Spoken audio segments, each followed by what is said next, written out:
ஒரு பக்கம் இந்த ஈரான் இஸ்ரேல் பிரச்சனைன்றது மிக பெரிதாக போய்கொண்டிருக்க இலங்கையில் சத்தமே இல்லாம பல சம்பவங்கள் நடைபெற்றிருக்குது. முன்னாள் ஜனாதிபதி மஹிந்த ராஜபக்சவனுடைய மிக நெருங்கின நண்பர் முன்னாள் சுகாதாரத்துறை அமைச்சர் கெஹலிய ரம்புக்வெலவுக்கு எதிரான முதலாவது பிரதான சாட்சி இன்றைக்கு உயிரிழந்த நிலையில மீட்கப்பட்டிருக்கிறார்.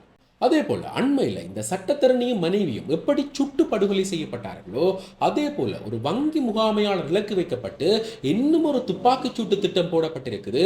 இதற்கு பின்னணியில் இன்றைக்கு 2 பெண்கள் கைது செய்யப்பட்டிருக்கிறார்கள். அது மட்டும் இல்லாம இப்ப இந்த மத்திய கிழக்கு நாடுகளில் நடைபெற்ற ட்ரோன் தாக்குதல் போல இலங்கையிலையும் ட்ரோன் அபாயம் இருக்கிறதாக சொல்லப்பட்டு இன்றைக்கு சகல காவல் நிலையங்களூடாக ஒரு புதிய விசாரணையும் ஆரம்பிக்கப்பட்டிருக்குது. ஆக இவையெல்லாம் என்னன்ற பற்றி தான் இந்த காணொலியில் விளக்கமாக பார்க்க போகிறோம். அதுக்கு முதல் இப்போ தான் நீங்கள் சேனலுக்கு புதுசாக வந்திருக்கீங்கன்னா சேனலை சப்ஸ்கிரைப் செய்து இணைந்து கொள்ளுங்க. அப்போ தான் இது தொடர்பில் நாங்கள் போடக்கூடிய சகல காணொலிகளையும் நீங்கள் பார்க்கக்கூடியது போல இருக்கும். என்ன விடயம் என்று சொன்னால் அண்மையில் இந்த சட்டத்தரணியும் மனைவியும் சுட்டு படுகொலை செய்யப்பட்ட சம்பவத்தில் அதனுடைய பிரதான குற்றவாளியாக கரந்தனிய சுத்தா என்ற நபர் இனம் காணப்பட்டவர். இவருக்காக இந்த சட்டத்தரணி பல தடவைகள் நீதிமன்றத்தில் முன்னிலையானதாகவும் இதால் அவரை பற்றின ரகசியங்களை இவர் வெளிவிட்டுவார் என்ற அடிப்படையில் தான் இந்த சட்டத்தரணி சுட்டு படுகொலை செய்யப்பட்டவர். இப்ப இந்த சட்டத்தரணியினுடைய கொலைக்கு பழிவாங்கிற விதமாக இன்னும் ஒரு மிகப்பெரிய படுகொலை திட்டம் போடப்பட்டிருக்குது. யாரால எப்படி என்று சொன்னா இந்த சட்டத்தரணி இப்ப கைது செய்யப்பட்ட சிறைக்குள்ள இருக்கக்கூடிய லொகுப்பட்டி என்று சொல்லப்படுகிற இன்னும் ஒரு பாதாள உலகக்குழு உறுப்பினருக்காகவும் இவர் இந்த நீதிமன்ற வழக்கு விசாரணைகள்ல முன்னிலையாக இருக்கிறார். இதால யார் இந்த சட்டத்தரணியை படுகொலை செய்தார்களோ அவர்களுடைய உறவினர்களையாவது நாங்கள் படுகொலை செய்யணும் என்று சொல்லி இந்த லொகுப்பட்டியால ஒரு கொலை திட்டம் போடப்பட்டிருக்குது.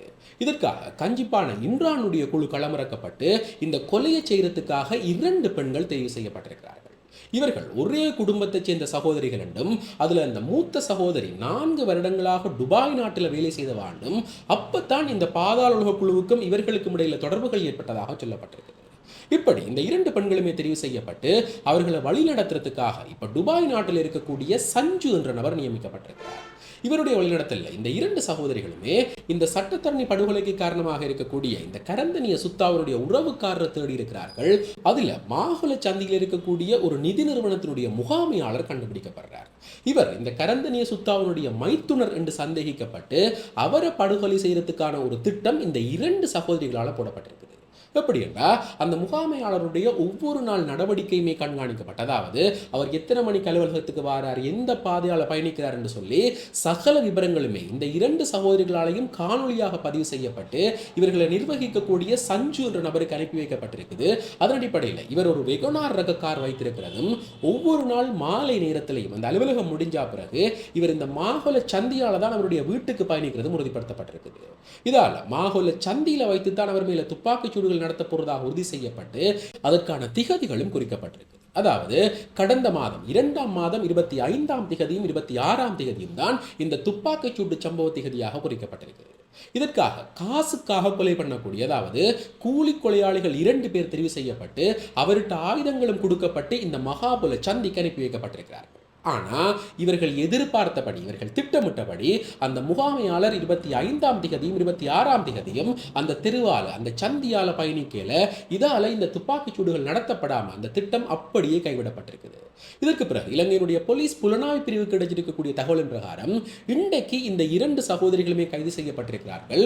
இவர்கள்ட்ட முன்னெடுத்த விசாரணைகள்ல நீங்கள் ஏன் இந்த கொலையை செய்ய ஒத்துக்கொண்டீர்கள், அதாவது உங்களுக்கு எவ்வளவு பணம் அவர்கள் தந்தவர்கள் என்று சொல்லி கேட்கும்போது அதற்கு அவர்கள் என்ன சொல்லி இருக்கிறார்களா, எங்களுக்கு எந்த விதமான பணங்களும் தெரியல, ஆனா நாங்கள் பாவிக்கிறதுக்கு கெரோயின் ரக போதைப் பொருள் தாரதாக சொன்னவர்கள், அதற்காகத்தான் இந்த கொலை செய்யறதுக்காக சகல வேவு நடவடிக்கையில ஈடுபட்ட நாங்கள், இதுல நாங்கள் அவருடைய அலுவலகத்துக்கு சென்று கூட அவரை காணொலியாக பதிவு செய்திருக்கிறோம் என்று சொல்லி இந்த சகோதரிகள் ஒரு அதிர்ச்சியான வாக்குமூலத்தை வழங்கியிருக்கிறார்கள். என்னதான் இருந்தாலும் இப்ப இதோட தொடர்பட்டிருக்கக்கூடிய பலர் கைது செய்யப்பட்டிருக்கிறதால இந்த துப்பாக்கிச் சூட்டு திட்டம் அப்படியே கைவிடப்பட்டதாக சொல்லப்பட்டிருக்குது. உண்மையிலேயே மிகப்பெரிய ஒரு விடயம் நடந்திருக்குது. இப்படி இருக்க இன்றைக்கு ரத்னபுர பகுதியில் இருந்து ஒரு நபர் உயிரிழந்த நிலையில மீட்கப்பட்டிருக்கிறார்.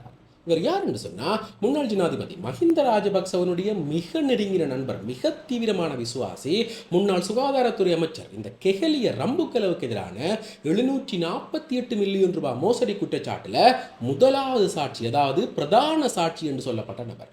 என்ன நடந்திருக்குது என்று சொன்னா இந்த முன்னாள் சுகாதாரத்துறை அமைச்சருக்கு எதிரான சகல மோசடி குற்றச்சாட்டுகளுமே இப்ப இறுதிக்கட்ட விசாரணைகள் நெருங்கி இருக்குது. இதில் அவருடைய ஒட்டுமொத்த குடும்பம், அதாவது அவருடைய மகன், மகள், மருமகன் என்று சொல்லி சகலருமே கைது செய்யப்பட்டிருக்கிறார்கள். இதற்கான சாட்சிகள் எல்லோருமே இப்போ வகைப்படுத்தப்பட்டிருக்கிறார்கள். இப்படி இந்த கெஹலி ரம்புக்வெல மேல இருக்கக்கூடிய 748 மில்லியன் ரூபாய் மோசடி குற்றச்சாட்டில் இன்றைக்கு உயிரிழந்திருக்கக்கூடிய இந்த நபர் தான் முதலாவது சாட்சியாக பதிவு செய்யப்பட்டிருக்கிறார். இவர்கிட்ட கடந்த மாதம் 2ஆம் மாதம் 7ஆம் தேதி வாக்குமூலங்கள் பெறப்பட்டிருக்குது. இதுல பல உண்மைகள் தெரிய வந்ததாக சொல்லப்பட்டிருக்கு. இப்படி இருக்க இன்றைக்கு ரத்னபுரி பகுதியில் இருக்கக்கூடிய அவருடைய வீட்டினுடைய பின்பக்கத்தில் இருந்து தூக்கின தொங்கில நிலையில மீட்கப்பட்டிருக்கிறார். இதற்கு பிறகு அவருடைய உறவினர்கள்ட்டையும் நண்பர்கள்ட்டையும் விசாரிக்கும் போது என்ன சொல்லியிருக்கிறார்கள் என்று சொன்னா, எப்ப இவர் இந்த சாட்சியம் வழங்குறதுக்காக அழைக்கப்பட்டாரோ அன்றையில இருந்து இவர் சாதாரண நிலைமையில இல்லை. ஏதோ பலவிதமான பதட்ட நிலைகளில் காணப்பட்டவர். யாருக்காவது பயந்திருக்கலாம், இல்ல விசாரணைக்காக அழைக்கப்பட்டிருக்கிறார் என்று பயந்திருக்கலாம். இதனுடைய விளைவுதான் இன்றைக்கு இவர் எடுத்திருக்கக்கூடிய இந்த முடிவு. இருந்தாலும் இதற்குள்ள பலத்த சந்தேகங்கள் இருக்கிறதாக சொல்லப்பட்டிருக்குது. இப்ப இந்த சகல விடயங்களையும் கொண்டு ஒரு விரிவான விசாரணையும் ஆரம்பிக்கப்பட்டிருக்கு. அதே போல இன்றைக்கு இலங்கையில் இருக்கிற சகல காவல் நிலையங்களூடாக ஒரு புதிய நடவடிக்கை ஆரம்பிக்கப்பட்டிருக்கு. எப்படி என்றா, இப்ப எப்படி இந்த மத்திய கிழக்கு நாடுகளில் ட்ரோனுடைய ஆதிக்கம் அதிகமாக இருக்குது, அதாவது மிக அதிகமான தாக்குதல்கள், இந்த தகவல் சேகரிப்பு என்று சொல்லி இந்த ட்ரோன் இப்ப மிகப்பெரிய செல்வாக்க செலுத்தி கொண்டிருக்கு. அதே போல இலங்கையிலையும் இந்த ட்ரோன் குறித்து நாங்கள் எச்சரிக்கையாக இருக்க வேண்டும். அதாவது இந்த ட்ரோன்கள் மூலம் இலங்கையினுடைய மிக முக்கியமான இடங்கள் படம் பிடிக்கப்படலாம். நாங்கள் மறைத்து வைக்கக்கூடிய எங்களுடைய பல ரகசியங்கள் வெளிநாடுகளுக்கு விற்பனை ஆகலாம். அதே போல இந்த ட்ரோன்களை பயன்படுத்தி பல தாக்குதல் நடவடிக்கைகள், தீவிரவாத முயற்சிகள் இடம்பெறலாம் என்ற அடிப்படையில் யார் யாரெல்லாம் இந்த ட்ரோன்களுக்கு உரிமையாளர்களாக இருக்கிறார்களோ அவர்களை தேடி ஒரு புதிய நடவடிக்கை ஆரம்பிக்கப்பட்டிருக்கு. இலங்கையில் இந்த ட்ரோன்களை இறக்குமதி செய்யணும் என்று சொன்னால் அதற்கென்று சொல்லி இருக்கக்கூடிய சட்டத்திட்டத்தின் கீழே தான் இறக்குமதி செய்யணும். அது மட்டும் இல்லாமல் யார் யாரெல்லாம் இந்த இறக்குமதி நடவடிக்கைகள் ஈடுபடுறார்கள், எங்கெங்கே எல்லாம் இந்த ட்ரோன்கள் விற்பனை செய்யப்படுது, அதோட இந்த ட்ரோன்களை பழுது பார்க்குற நடவடிக்கையில் எந்தெந்த நிறுவனங்கள் எல்லாம் இருக்குதுன்னு சொல்லி ஒரு முழுமையான தரவுகளை சேகரிக்குமாறு சகல காவல் நிலையங்களுக்கு உத்தரவு பிறப்பிக்கப்பட்டிருக்குது. அது மட்டும் இல்லாமல் இந்த ட்ரோன்கள் பறக்கிற இடங்கள், பறக்கக்கூடாத இடங்கள், அதாவது இந்த இராணுவ முகாம்களுக்கு அருகில், அதே போல தடை செய்யப்பட்ட பகுதிகளுக்கு அருகில் சொல்லி இங்கே எல்லாம் இந்த ட்ரோன்கள் பறந்தா அதற்காக கிடைக்கப்படுகிற தண்டனைகள், விதிக்கப்படுகிற அபராதங்கள் எல்லாமே மிக கடுமையாக இருக்க வேண்டும் சொல்லப்பட்டிருக்குது. இதற்கான ஒரு நேரடியான உத்தரவை இலங்கையினுடைய போலீஸ் அதிபர் பிறப்பிச்சிருக்கிறார். இன்றைக்கு நாட்டில் இருக்கக்கூடிய சகல போலீஸ் நிலையங்களூடாகவும் இந்த துரித நடவடிக்கை ஆரம்பிக்கப்பட்டிருக்கு.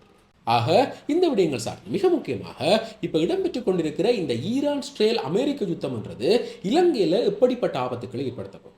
ஏன்னு சொன்னா, நேற்றைய தினம் அமெரிக்க அரசாங்கத்தால் இப்ப இலங்கையில தஞ்சமடைஞ்சிருக்கக்கூடிய இந்த 208 மாலுமிகளுமே மீள ஈரானுக்கு கையளிக்க வேண்டாம் என்று சொல்லி ஒரு கடுமையான அழுத்தம் பிரயோகிக்கப்பட்டிருக்குது.